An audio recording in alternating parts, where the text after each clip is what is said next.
ఇప్పుడు జూబ్లీహిల్స్ ఎలక్షన్ ఎట్లయితే గెలిచినామో అట్లనే గెలవాలన్న ప్రయత్నం అయితే కాంగ్రెస్ పార్టీ చేస్తారు, అదైతే డౌట్ లేదు. ఎందుకంటే చాలామంది నాకు తెలిసి ఖైరతాబాద్కి సంబంధించిన వాళ్ళు పోయి జూబ్లీహిల్స్లో ఓటేసారు, అంబర్పేట్కి సంబంధించిన వాళ్ళు జూబ్లీహిల్స్లో ఓట్లేసారు, సికింద్రాబాద్ ఓటర్ తీసుకుపోయి జూబ్లీహిల్స్లో ఓటేసారు.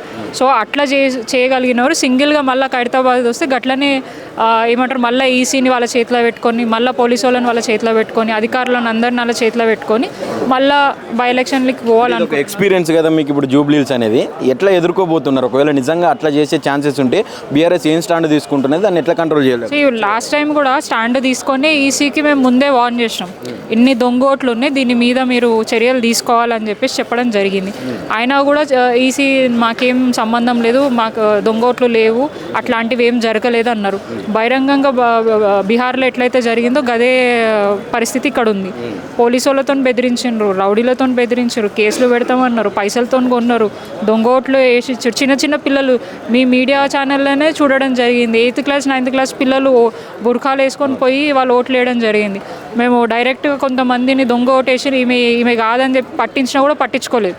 సో ఈ పరిస్థితి నిజంగా అక్కడ గిట్ట ఉంటే మళ్ళీ వాళ్ళే గెలిచే ఇది ఉంటుంది. కానీ దాన్ని రాకుండా ఉండడానికి ఖచ్చితంగా బీఆర్ఎస్ తీసుకోవాల్సిన చర్యలన్నీ కూడా తీసుకుంటుంది, లీగల్గా ప్రొసీడ్ అవుతుంది. వాళ్ళు ఏదైతే జూబ్లీహిల్స్ ఎలక్షన్స్లో ఏవైతే తప్పులు ఎత్తారో అవన్నీ కూడా మళ్ళీ మేము ఈసీకి మళ్ళీ ఫిర్యాదు చేస్తాము, కోర్టుకి కూడా వెళ్తాం, లీగల్ ఒపీనియన్ తీసుకొని వాళ్ళ మీద ఫైట్ చేయడానికి అయితే మేము సిద్ధంగా ఉన్నాం.